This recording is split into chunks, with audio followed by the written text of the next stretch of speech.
உபாகமம் 32:2 வாசிங்க. 32:2. மழையானது இளம் பயிரின் மேல் பொழிவது போல என் உபதேசம் பொழியும், பனித்துளிகள் புல்லின் மேல் இறங்குவது போல. நல்லா கவனிங்க, மழையும் பனியும் பற்றி தான் பேசுற. மழையானது இளம் பயிரின் மேல் பொழிவது போல என் உபதேசம். அப்போ எனக்குள்ள விதை விதைக்கப்பட்டிருக்கிறது. அந்த விதைக்கு தேவையானது தண்ணி. இப்ப நான் என்ன ஸ்பிரிச்சுவலா நீங்க என்ன பாய்ச்சனா, உபதேசத்தை பாய்ச்சணும். அதுதான் தண்ணி. உபதேசத்தை நீங்க கேட்டாதான் இளம் பயிரின் மேல மழை பொழிவது போல. நீங்க உபதேசத்தை கேட்டாதான் அந்த பயிர் நல்ல பூச்சி அடிக்காம நல்லா வளரும். அடுத்தது சொல்லப்பட்டிருக்கிறது, பனித்துளிகள் புல்லின் மேல் இறங்குவது போல என் வசனம் இறங்கும். வசனத்தையும் கேட்கணும். வசனத்தை தான் நம்ம உபதேசமா எடுத்து உபதேசிக்கிறோம். இது ரெண்டுமே பாருங்க ரொம்ப முக்கியம். அதனால பாட்டு, ஆராதனை, ஜெப, விண்ணப்பங்கள் முக்கியம். அது ஒரு பாட்டா இருந்தாலும் இன்னொரு பாட்டு என்னன்னா, பிரசங்கத்தை கவனமாக நீங்கள் கேட்க வேண்டும். ஏன்னா இதுதான் ரொம்ப முக்கியமான விஷயம். இதை கேட்கும் போது, உள்வாங்கும் போதுதான் நமக்குள்ள விளைச்சல்கள் வரும். நமக்குள்ள நாம் எதிர்பார்த்த காரியங்கள் நமக்கு நடக்கும். எந்த நிலம் நீரை அதிகமாக குடிக்கிறதோ அந்த நிலம் தேவனால் ஆசீர்வாதத்தை பெறும். எந்த ஒரு மனுஷி பிரசங்கத்தை அதிகமாக ரிசீவ் பண்றாங்களோ அந்த நிலம் ஆசீர்வாதத்தை பெறும். அந்த மனுஷன் ஆசீர்வாதத்தை பெறுவான். நீங்கள் என்னிலும் என் வார்த்தை உங்களிலும் நிலைத்திருந்தால் என்ன பண்ணுவீங்க? மிகுந்த கனிகளை கொடுப்பீர்கள். அதனால பிரசங்கம் என்பது ரொம்ப ரொம்ப முக்கியமானது. உபதேசம் ரொம்ப முக்கியம். யோசுவா 3:5 நேரம் நம்ம போலாம். யோசுவா 3:5. யோசுவா ஜனங்களை நோக்கி, உங்களை பரிசுத்தம் பண்ணிக்கொள்ளுங்கள், நாளைக்கு கர்த்தர் உங்கள் நடுவில் அற்புதங்களை செய்வார் என்றார். இதைதான் நம்ம இன்னைக்கு தியானம் பண்ணும். பரிசுத்தம் பண்ணிக்கொள்ளுங்கள், உங்களை பரிசுத்தம் பண்ணிக்கொள்ளுங்கள், நாளைக்கு டுமாரோ கர்த்தர் உங்கள் நடுவில் அற்புதங்களை செய்வார். நீங்க வண்டர்ஸ் பார்க்கணும் அப்படின்னா, அதிசயங்களை பார்க்கணும் அப்படின்னா, ஜோசுவா மக்களை பார்த்து சொல்ற விஷயம் என்னன்னா, புனிதப்படுத்திக் கொள்ளுங்கள், உங்களை நீங்கள் புனிதப்படுத்திக் கொள்ளுங்கள். எப்படி ஆண்டவரே? நாங்க ஏற்கனவே பரிசுத்தப்படுத்தி தானே வந்திருக்கிறோம், ரட்சிக்கப்பட்டிருக்கிறேன், ஞானஸ்நானம் எடுத்திருக்கிறேன், நான் இனி பாவி அல்ல, பரிசுத்தம் ஆயிட்டேன், இயேசு கிறிஸ்துவின் ரத்தம் சகல பாவங்களை நீக்கி எங்களை சுத்திகரிக்கும், அதெல்லாம் நாங்க செஞ்சிட்டோமே, இனி என்ன பரிசுத்தப்படுத்த வேண்டி இருக்கு? இனி என்ன நாங்க தூய்மையாக வேண்டி இருக்கிறது? இல்ல, நாம் இதெல்லாம் நாம் பெற்றிருக்கிறோம், பாவ மன்னிப்பை பெற்றிருக்கிறோம். இப்ப நம்ம அவ்வளோ சீக்கிரமா பாவம் யாரும் செய்யறது இல்லை, செய்ய மாட்டோம். செஞ்சா கூட மனசு குத்தும், திரும்பி ஒப்புரவு வந்துருவோம். ஆனால் இங்கு யோசுவா சொல்ற அந்த வார்த்தையிலிருந்து நாம ஒரு விஷயத்தை நாம் புரிந்து கொள்ள போகிறோம். அப்போ நான் எதை பரிசுத்தமாக்கி கொள்ள வேண்டும்? நான் எதை புனிதப்படுத்த வேண்டும்?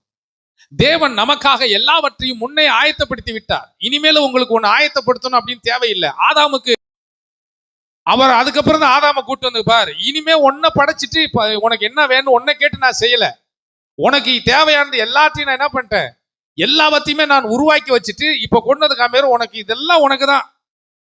இனிமே புதுசா நான் உனக்கு செய்யணும்ன்ற அவசியம் எனக்கு இல்லை. எல்லாமே ஏற்கனவே ஆயத்தப்படுத்தப்பட்டு இருக்கிறது. இனி புதுசா எதையும் ஆயத்தப்படுத்த தேவையில்லை. சில நேரங்கள் நம்ம சொல்லுவோம், நான் ஆண்டவருக்காக காத்திருக்கிறேன். கர்த்தருக்கு காத்திருக்கிறவர்கள் புது பலன் அடைந்து, கர்த்தருக்கு காத்திருன்னு நான் சொல்றேன். நாம கர்த்தருக்கு காத்திருக்கிறத விட அவர் நமக்காக காத்திருக்காரு, எப்ப திருந்தி வருவேன்னு. அல்லேலூயா சொல்லுமா? அவர் வெயிட் பண்றாரு. அவர் ஆண்டவரே நான் உமக்காக காத்திருக்கிறேன், டேய் நீ எனக்காக காத்திருக்க, நான் உனக்காக காத்திருக்கேன், நீ எப்ப திருந்தி வருவேன்னு.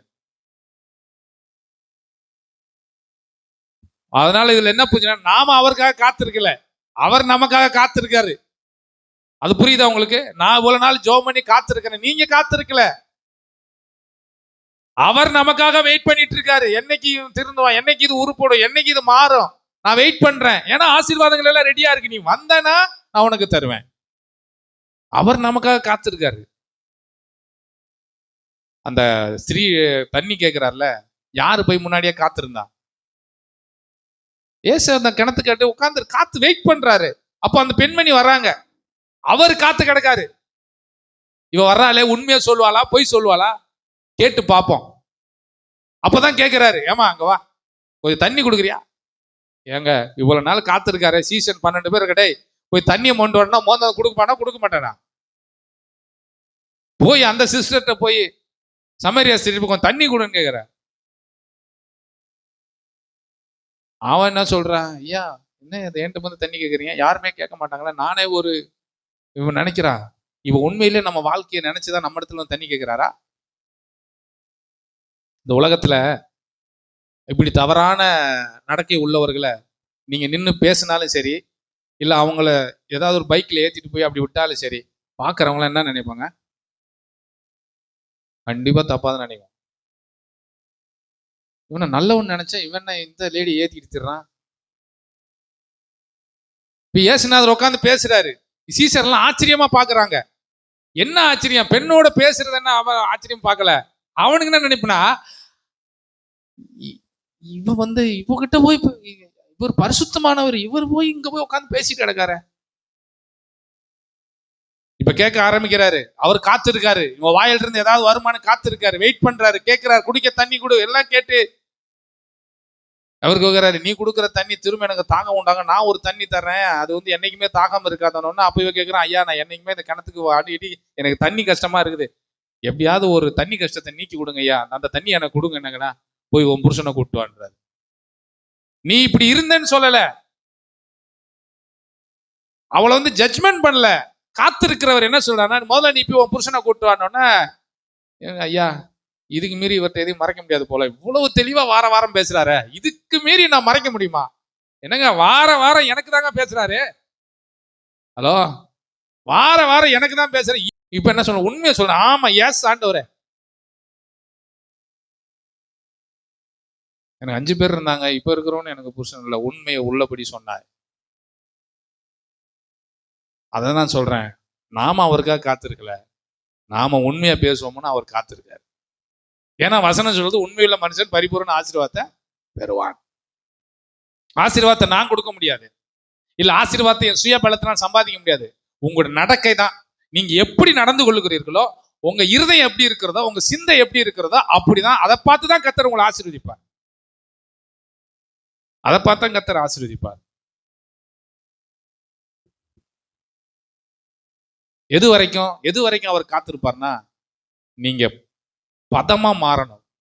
பதமாகிற வரைக்கும். பதம்னா என்னது? பக்குவமாகிற வரைக்கும். சில நேரம் சாப்பாடை போட்டுறோம், சாப்பாடு வெந்துருச்சா இல்லையான்னு என்ன பண்றோம், எடுத்து உன்னை என்ன பண்றோம், என்ன பண்ணுவீங்க சிஸ்டர்? நசுக்குவீங்க. சில நேரம் ஆண்டவர் நம்மள அப்படிதான், இவ்வளவு 30 பேர் உட்காந்துருக்கோம், ஒரு ஆளை தூக்குவார், நசுக்கி பார்ப்பாரு, வெந்திருக்கா வேகலையா, இன்னும் போடு சுடுதன்ல.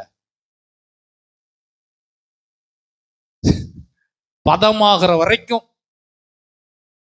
அப்படி வேகிற வரைக்கும். சோறு விதையா வந்தா, குழம்பு டேஸ்டா இருக்கு, எல்லாம் நல்லா இருக்கு, சோறு விதையா இருந்தா என்ன பண்ணுவீங்க?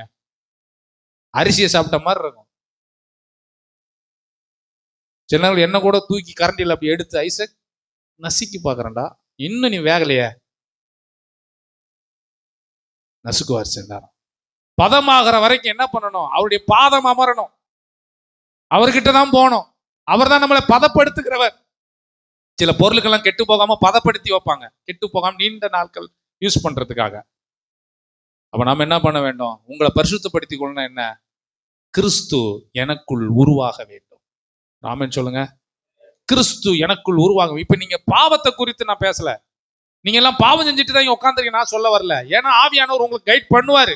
நீங்க இனிமேட்டு போய் பாவம், இங்க வந்திருக்கிறவங்கள சொல்றேன், இனிமேல் நீங்க போய் நீங்க விரும்பினா கூட உங்களால அதை செய்ய முடியாதுங்க. ஏன்னா உங்களை அவர் கண்ட்ரோல் பண்ணி நடத்துறாரு. அவ்வளவு ஈஸியா உங்களை விட்டுற மாட்டாரு. ஆனா நம்மளே அறியாம நமக்குள்ள ஒரு சின்ன விஷயம் இருக்கு, அதைத்தான் நம்ம இன்னைக்கு டீல் பண்ண போறோம். அதை டீல் பண்ணி ஜெபம் பண்ணி முடிச்சிட போறோம். அந்த விஷயத்தை மாத்திக்கிட்டோம் அப்படின்னா, நாளைக்கு கர்த்தர் உங்கள் நடுவில் அற்புதங்களை செய்வார். எத்தனை பேர் ஆமென் சொல்றீங்க? இல்ல, என்னை மாத்துவார் அவர். அப்ப கிறிஸ்து எனக்குள்ளே உருவாக வேண்டும். கலாத்தியர் 4:19 என்ன சொல்லுது? என் சிறு பிள்ளைகளே, கிறிஸ்து உங்களிடத்தில் உருவாகும் அளவும் உங்களுக்காக மறுபடியும் நான் கற்ப வேதனை படுகிறேன் என்று பவுல் கலாத்திய சபைக்கு எழுதுறாரு.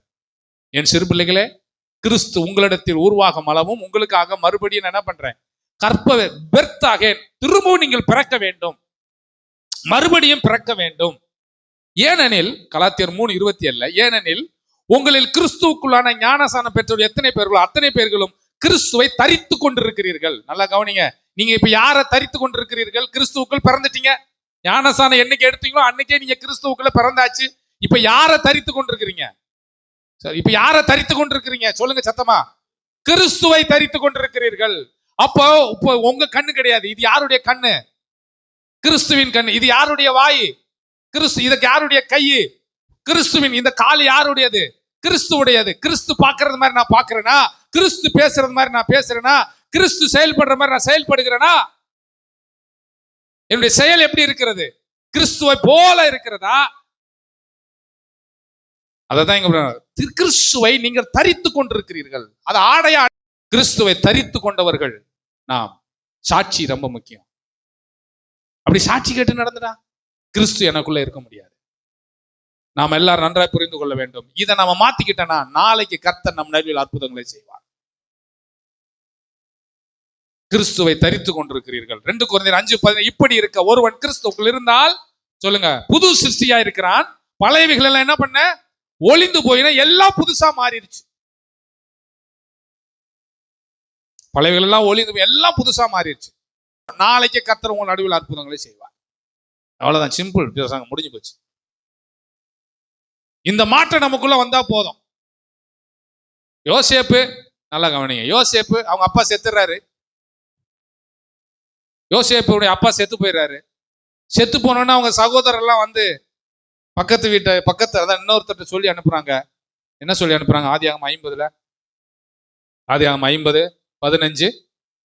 தங்கள் தகப்பன் மரணம் அடைந்ததை யோசேப்பின் சகோதரர் கண்டு, ஒருவேளை யோசேப்பு நம்மை பகைத்து நாம் அவனுக்கு செய்த எல்லா பொல்லாங்கையும் நமக்கு சரிக்கு சரி கட்டுவான் என்று சொல்லி யோசேப்பை பின்னிடத்தில் ஆள் அனுப்பி, உம்முடைய சகோதரர் உமக்கு பொல்லாங்கு செய்திருந்தாலும் அவர்கள் செய்த துரோகத்தையும் பாதகத்தையும் நீர் தயவு செய்து மன்னிக்க வேண்டும் என்று உம்முடைய நல்லா கவனிங்க. தங்கள் தகப்பன் மரணம் அடைந்ததை யோசேப்பின் என்ன பண்ண சகோதரர் கண்டு, ஒருவேளை யோசேப்பின் நம்மை பகைத்து நாம் அவனுக்கு செய்த எல்லா பொல்லாம்புக்கும் நமக்கு சரிக்கு சரி கட்டுவான் என்று சொல்லி யோசேப்பிடத்தின் ஆள் அனுப்பி, உம்முடைய சகோதரர் உமக்கு பொல்லாங்கு செய்திருந்தாலும் அவர்கள் செய்த துரோகத்தின் பாதகத்தை நீ தயவு செய்து மன்னிக்க வேண்டும் என்று உம்முடைய தகப்பனார் மரணமுடைய முன்னே உனக்கு சொல்லும்படி கட்டளையிட்டாரு. பாருங்க, தகப்பன் செத்து டெத் ஆகி வச்சிருக்காங்க. அண்ணன் தம்பி எல்லாம் எப்படி நிக்கிறாங்க? சோகமா நிக்கிறாங்க, அப்பா இறந்துட்டாரு அப்படின்னு. இவனுங்களுக்குள்ள என்ன நினைவு ஓட்டம் ஓடுது அப்படின்னா, அப்பா இருக்கிற வரையும் யோசேப்பு நம்ம நல்லா பார்த்துக்கிட்டாரு.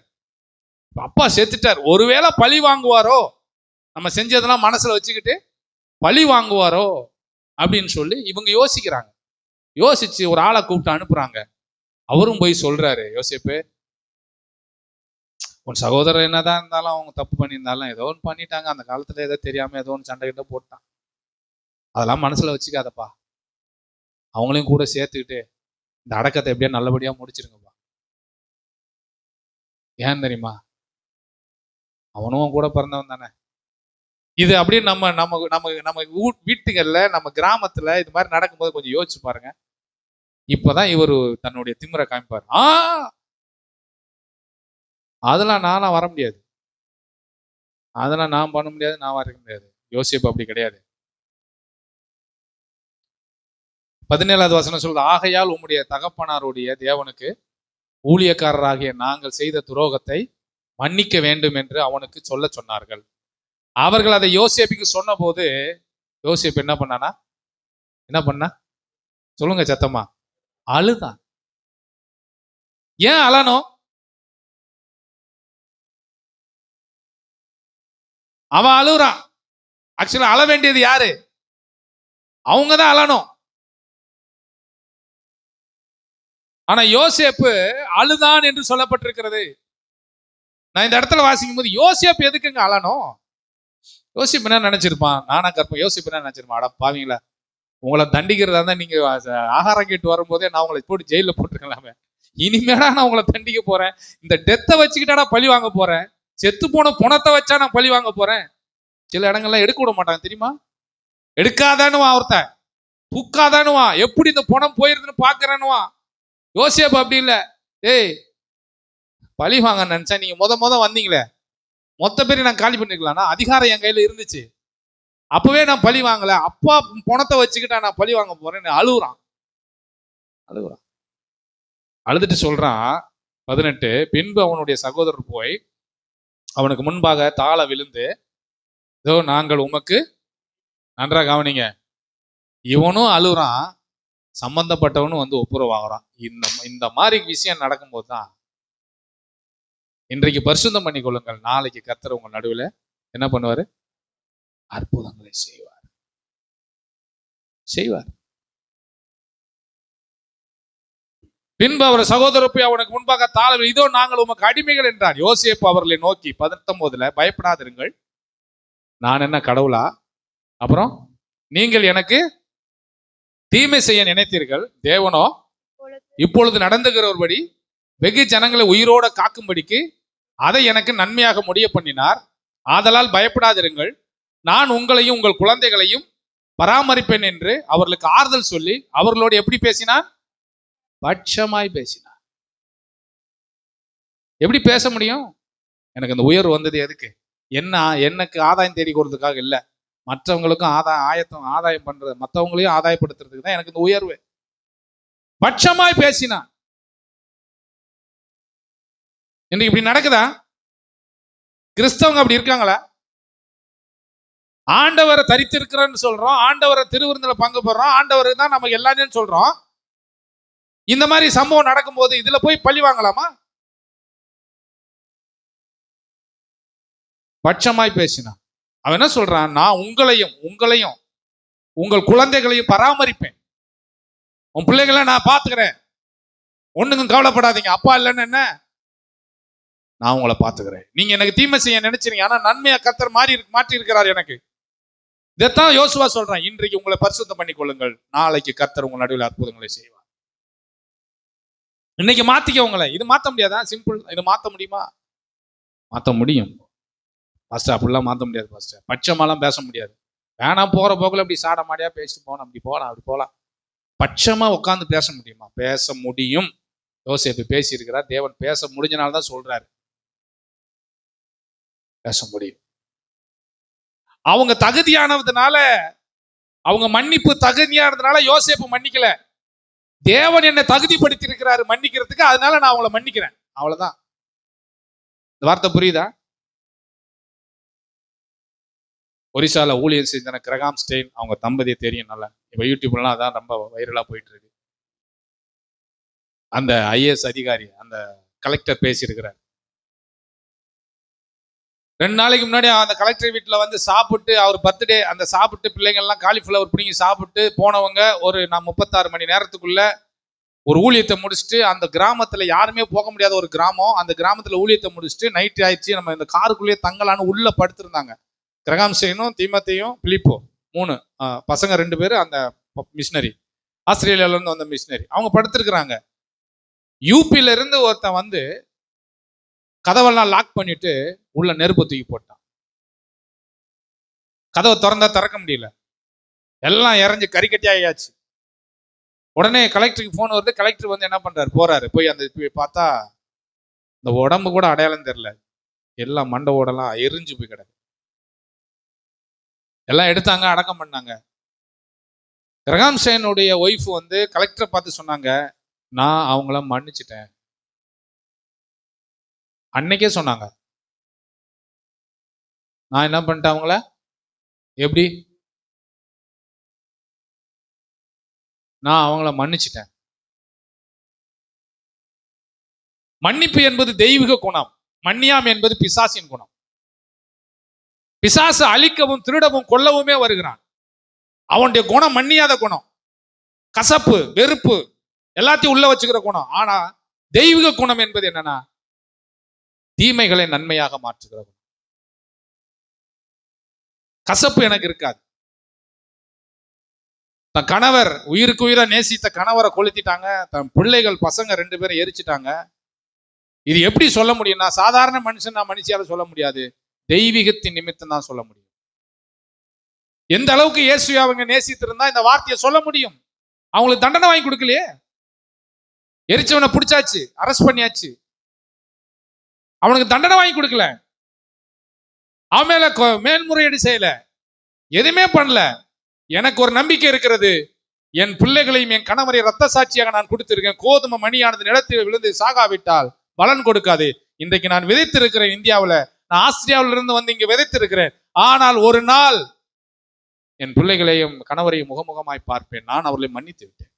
ஊழியம் பயங்கரமா இருக்கு தெரியுமா உங்களுக்கு?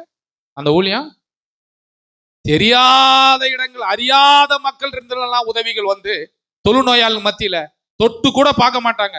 ஆனா அவர்கள் மத்தியில் அந்த ஊழியத்தை செய்யறதுக்கு இன்னைக்கு ஏராளமான பேர் எழுப்பிட்டாங்க, ஏராளமான பேர் எழுப்பிட்டாங்க. இன்னொன்னு தெரியுமா, கிறிஸ்துவர்களுக்குள்ள இருக்க வேண்டியது ஒன்னே ஒண்ணு, யோசேப்பை போல பட்சமா பேசுங்க, பட்சமா பேசுங்க.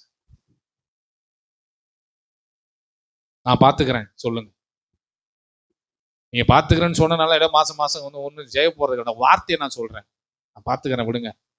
சொல்றது மட்டும் இல்ல, யோசேப்பு செஞ்சுங்க காமிச்சார். ஐடாஸ் காடர் என்ற ஒரு பெண்மணி வந்து இந்தியாவை பார்த்து இந்த மக்கள் இவ்வளவு கஷ்டப்படுறாங்க, பெண்களுக்கு பிரசவம் பார்க்கறதுக்கு ஆண் டாக்டர் வேணான்னு சொல்லி பெண்கள்லாம் செத்துக்கிட்டு இருக்காங்கன்னு சொல்லி மருத்துவம் படிச்சுட்டு திரும்பி வந்து ஆரம்பிச்சதுதான் வேலூர் சிஎம்சி மருத்துவமனை. இன்னும் எவ்வளவு பேர் அங்க போய் ட்ரீட்மெண்ட் எடுத்துக்கிறாங்க.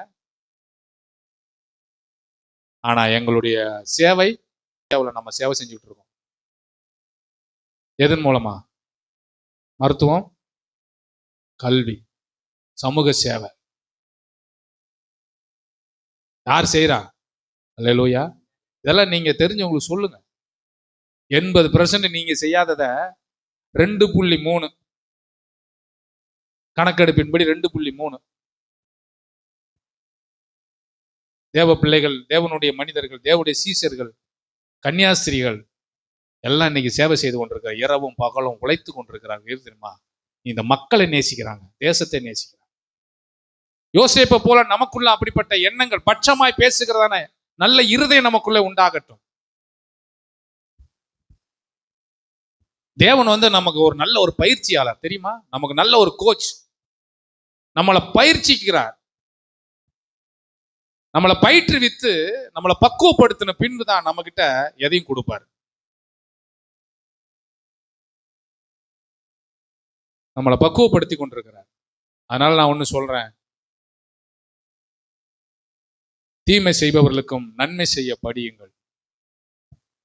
மன்னிப்பை தாராளமாக யோசேப்பு கொடுத்தார். மத்தேயு 5:44 சொல்றது, நான் உங்களுக்கு சொல்லுகிறேன், உங்கள் சத்துருக்களை சிநேகியுங்கள். மத்தேயு 5:44 சீக்கிரம் எடுத்து வாசிங்க. நான் உங்களுக்கு சொல்லுகிறேன், உங்கள் சத்துருக்களை சிநேகியுங்கள், உங்களை சபிக்கிறவர்களை ஆசீர்வதியுங்கள், உங்களை பகைக்கிறவர்களுக்கு நன்மை செய்யுங்கள், உங்களை நிந்திக்கிறவர்களுக்காகவும் உங்களை துன்பப்படுத்துவதற்காகவும் ஜெபம் பண்ணுங்கள். Love your enemies. உங்க எதிரியை நேசிங்கண்ணா. நேசிக்க முடியுமா பாஸ்டர்? இப்படி செய்ய முடியுமா? முடியும். தேவனோடு உறவாடினால் சாத்தியமாகும்.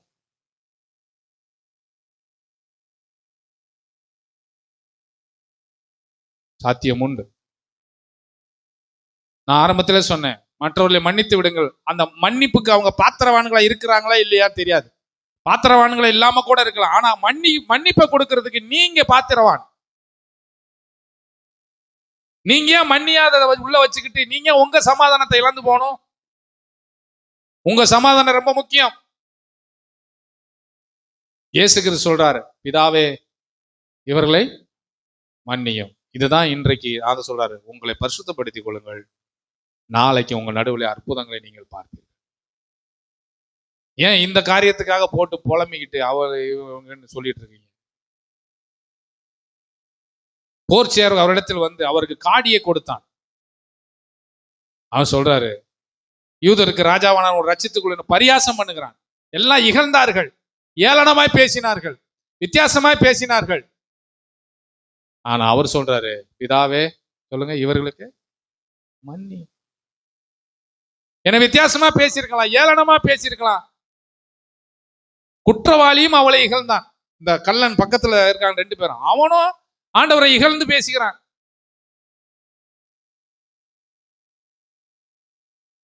அவருக்கு குடிக்க காடிய கசப்பை கொடுக்குறாங்க. ஒருவேளை நம்மளை யாராவது கடினப்படுத்திருக்காங்களா, கசப்பாக்கி இருக்கிறாங்களா?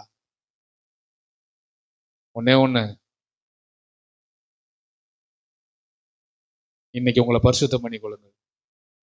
நாளைக்கு கர்த்தர் உங்கள் நடுவில் அற்புதங்களை செய்வார். வேண்டாம், விட்டுருவோம். என்னத்தங்க கொண்டு போக போறோம்? தாவீது இருக்காரு, தாவீது சவுல் சம்பவம் உங்களுக்கு தெரியும். சவுல் 10 வருஷமா தாவீதை கொல்றதுக்கு துரத்துறாரு. எத்தனை ஆண்டு? 10 years. தாவீதை கொன்றணும், தாவீதை இருக்கவே கூடாது. எதுக்காக கொன்றது? 1000, தாவீது கொன்றது 10,000, 10,000. பிடிக்கல, என்னை விட தாவீது உயர்ந்துட்டான். என்ன சொல்றேன், உன் மருமகன் தானே, உன் பிள்ளைய தானே கொடுத்துருக்க, உனக்கு அப்புறம் அவன் தானே வரப்போறான், விடு, வச்சுட்டு போறான். உன் குடும்பத்துல ஒரு நாள் மாறிட்டான், விட வேண்டியதான். விடல, நான் எப்படி விடுவேன்? அவன் மருமகனா இருந்தான்னா மகனா இருந்தான். 10 வருஷம் டார்ச்சர். தாவீது நினைச்சிருந்தா எப்பயோ சவுல போட்டு தள்ளிருக்கலாம், வாய்ப்பு அதுக்கெல்லாம் கிடைச்சது. ஆனா அவன் சொல்றான், அபிஷேகம் பண்ண கை போடுவது எப்படின்னு சொல்லி அந்த செய்யல.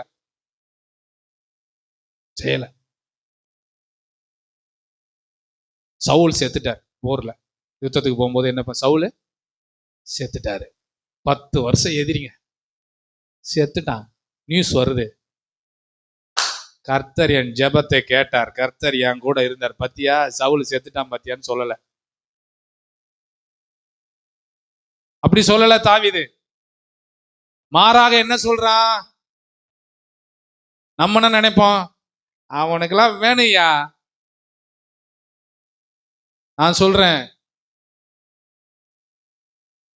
நமக்கு விரோதமா செய்யறாங்க பாத்தீங்களா, அவங்களதான், உங்களை விட அவங்களதான் ஆண்டவர் அதிகமா நேசிக்கிறாரு. ஏன் சொல்லுங்க? டேய், நீ உள்ள வந்துட்டடா, அவன் இன்னும் உள்ள வரல. நீ என் பிள்ளைதான், அவனும் என் பிள்ளைதான், அவன் வெளியில இருக்கான். அதனாலதான் நான் அவனை அதிகமா சிநேகித்து உள்ள கொண்டு வந்து, அதுக்கப்புறம் நான் என்ன பாடம் கத்துக் கொடுக்கணுமோ கத்துக் கொடுப்பேன். சவுல் செத்துட்டாரு. அமலேக்கு அந்த பக்கம் போறான். சவுல் ஈட்டிய வச்சு தற்கொலை பண்ணிக்கிட்டார். ஈட்டியில விழுந்துட்டாரு, சாவல. அமலேக்கு அந்த வழியா போறான், கூப்பிட்டு, இங்க வா, நான் விழுந்தேன், சாவல, கத்தியை எடுத்து என் தலையை வெட்டு, சாவடிச்சிடாரு. இவன் சாவடிச்சானா அமலேக்கன்? அமலேக்கு என்ன நினைச்சானா, இத போய் தாவீதுகிட்ட சொன்னா தாவீது நமக்கு என்ன பண்ணுவாரு, பரிசு கொடுப்பாரு. ஏன்னா 10 வருஷம் பகல.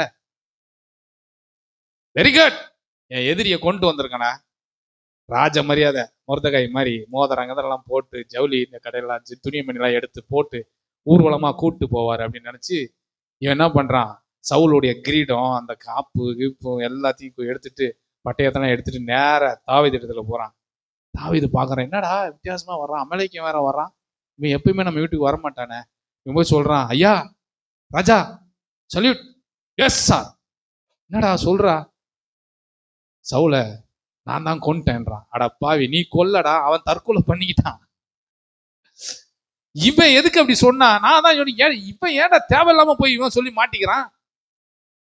நீ என்ன சொல்லணும்? நான் அந்த பக்கம் போனேன், அவர் ஈட்டி மேல ஏற்கனவே விழுந்து கிடந்தாரு, அப்படி சொல்லல. இவன், நான் கொன்னுட்டேன், உன் எதிரியை நான் என்ன பண்ணிட்டேன், கொன்னுட்டேன். தாவீது கேட்கிறாரு, ஒன்னையா? அவன் மேல பாஞ்சு அவனை சாவடிக்கிறாரு. இவர் நினைச்சது வித்தியாசம், அங்க நடந்தது அமெரிக்கனுக்கு வித்தியாசம் நடந்தது. அங்கே செத்து போயிட்டான் அவன். இப்ப புலம்பல் பாடுறான். 2 சாமுவேல் 1:11. அப்பொழுது தாவீதும் அவனோடு சகல மனுஷரும் தங்கள் வஸ்திரங்கள், அதாவது சவுல் செத்த உடனே நியூஸ் வந்த உடனே தன்னுடைய சட்டையெல்லாம் கிழித்து கொண்டு, சவுலும் அவன் குமாரனை யோனத்தானும் கர்த்தருடைய ஜனங்களும் இஸ்ரவேல் குடும்பத்தாரும் பட்டயத்தால் விழுந்தபடியால் விழுந்தபடியா புலம்பி அழுது சாயங்காலம் மட்டும்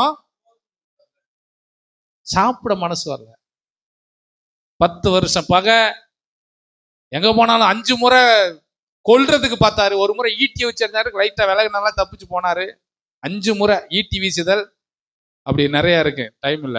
5 முறை, 17 முறை கர்வம், 17 முறை தாவீதுக்கு விரோதமான பேச்சு, 5 முறை கொலை செய்யறதுக்கு முயற்சி, 5 முறை கொலை முயற்சி, 10 வருஷம் பகை, செத்துட்டாரு யுத்தத்துல. தாவீது சந்தோஷப்படவே இல்லை, புலம்பினான், சாப்பிட மனசு இல்ல. 17 சொல்லுகிற தாவீது சவுலின் பேரிலும் அவன் குமாரா யோனத்தான் பேரிலும் புலம்பல் பாடினான். என்ன புலம்பல் பாடினான்? 19வது வசனம், இஸ்ரவேலில் அலங்காரம் அதமாயிட்டு பராக்கிரமசாலி செத்து போயிட்டான்னு சொல்றான். நம்ம என்ன சொல்லுவோம்? பாவி செத்து போயிட்டான். கர்த்தர் மேல் அபிஷேகம் பண்ண உடனே கை போடுவது எப்படி? மாத்த முடியுமா? தாவீது மாத்தி இருக்கிறார். சாதாரண விஷயம் கிடையாதுங்க. இது மனுஷிகத்துல பார்த்தா கஷ்டம். ஆனா தேவனோடு கூட நீங்க இருந்தீங்க அப்படின்னா நிச்சயமாக பட்சமாய் பேசுவீர்கள். நமக்கு எவ்வளவுதான் கசப்பு இருந்தாலும், நான் சொல்றேன், உங்ககிட்ட இருக்கிற உங்கள்கிட்ட இந்த குணம் இருக்கான்னு மட்டும் பாருங்க. உங்களுக்கு எவ்வளவுதான் ஒருத்தர் மேல கசப்பு இருந்தாலும் தானே ஒரு நேரம் வரும்போது, இந்த போய் சாப்பிட்டு போட்டேன், இந்த என்னத்தையும் துணிமணி எடுத்துக்க, இந்த ஏதாவது வச்சு கொடுக்குறீங்களா? அதுதாங்க தேவ பிள்ளை. ஆமேன்னு சொல்லுங்க. இன்னும் ஆமேனே வரமாட்டுது. அப்படி யாரும் கொடுக்கறது இல்லையோ? நம்மளை எவ்வளவுதான் திட்டிருக்கட்டும், என்னதான் பேசிருக்கட்டும், சாப்பாடு செஞ்சா, குழம்பு வச்சா, பேச்சுனா பேச்சு போறான், சாப்பிட்டு அப்படி வந்துட்டோமா? அந்த இடத்துக்கு வந்துட்டோமா நம்ம? அப்படியானா நீங்க கர்த்தருக்குள் இருக்கிறீங்கன்னு அர்த்தம். இல்ல, செத்தாலும் அவன் வீட்டுக்கு நான் போக மாட்டேன், நான் செத்தாலும் அவன் இங்க பண்ண பண்ணக்கூடாது, வரக்கூடாதுன்னு ஒரு வைராக்கியம் இருந்தீங்க, வைராக்கியமா இருக்கிறோம்னா ரொம்ப கஷ்டம். இன்னைக்கு உங்களை இந்த சுபாவத்துல இருந்து மாட்டிக்கிட்டு இந்த கடைசி வருஷத்துல நம்ம வந்திருக்கிறோம். இந்த வருஷத்தை நம்ம ஆராதனை பண்ணியே முடிச்சிருவோம். ஆராதனை பண்ணி முடிச்சுட்டு பட்சமா பேச போறோம். மன்னிச்சிருங்கன்றது கூட சிலர் கொஞ்சம் கஷ்டமா இருக்கு. பட்சமா பேசுவோம். மன்னிச்சிரு நிறைய கேட்டுட்டோம். சொல்லுங்க பக்கத்துல, பட்சமா பேசுங்க. யார்த்தையாவது ஃபோன் பண்ணி அட்வான்ஸ் ஹாப்பி கிறிஸ்மஸ், யாராவது பகையா இருந்தாங்கன்னா போய் கேக் வாங்கிட்டு கொடுத்துட்டு, கர்த்தர் கொடுக்க சொன்னார் உங்களுக்கு, நல்லா இருப்பிய, நீங்க நல்லா இருங்க, சரியா? சில சூழ்நிலைகள் தான் நாம் யார் என்பதை வெளிப்படுத்தும். நல்லா இருக்கும்போது தோத்துறணும், ஏதாவது உங்களை மாத்தன்னு நினைச்சு, இப்ப நானே இருக்கேன், ஏதாவது உங்களை மாத்தணும், நீங்க ஏதாவது என்ன மாத்தன்னு நினைச்சு ஏதாவது ஒரு சொன்னீங்கன்னு வச்சுங்களேன், அப்போதான் என்னுடைய சுபாவம் வெளிப்படும். உங்களுக்கு உயர்வு வந்தா உங்களுக்கு ஆதாயம் தேடுறதுக்காக இல்லை, மற்றவர்களை ஆதாயப்படுத்துறதுக்கு தான். ஆமேன்னு சொல்லுங்க. நமக்கு உயர்வு வந்தா நம்மளை ஆதாயம் பண்ணி நம்ம வாழ்க்கை நம்ம குடும்பம் அப்படின்னு டெவலப் பண்றதுக்காக இல்லை. நமக்கு தேவையான செஞ்சுட்டு மற்றவங்களையும் ஆதாயப்படுத்துறதுக்கு தான் அந்த உயர்வை கெடுத்துருக்காரு. இயேசு நாம் எல்லாருக்காகவும் பலியானார். நீங்க போய் அவரை போய் கூப்பிட்டு, ஆண்டவரே இங்க வாங்க ஆண்டவரே, அவன் எனக்கு விரோதமா அப்படி பண்ணிட்டான், அவனை ஏதாவது அடிங்க ஆண்டவரே. அவர் சொல்லுவார், டேய் நான் எல்லாரையும் ரசிக்கிறது தானே வந்தேன், அவனை பழி வாங்குறதுக்கு தயவு செய்து என்ன கூப்பிடாதடா, உனக்கு சண்டைனா நீ போய் பேசுடா. ஆண்டவர் விட மாட்டாரு பாத்துங்க. அவர் ஏண்டா உங்களெல்லாம் நான் சபிக்கிறதுக்கா நான் வந்தேன், உங்களெல்லாம் வாழ வைக்கிறதுக்கு வந்தேன். அப்படியெல்லாம் பழி வாங்குற தேவன் அல்ல நம்முடைய ஆண்டவர். அதனால பட்சமாய், யோசேப்பை போல பட்சமாய் பேசுங்க. இன்னும் எத்தனை வாரம் இருக்கு? இந்த சண்டே 21, 28, ஒரு 2 வாரம், அப்புறம் நியூ இயர் சர்வீஸ். இந்த இருக்கிற இந்த நாட்களுக்குள்ள இன்னொரு 15, 16 நாள் இருக்கு. என்ன பண்ண போறீங்க?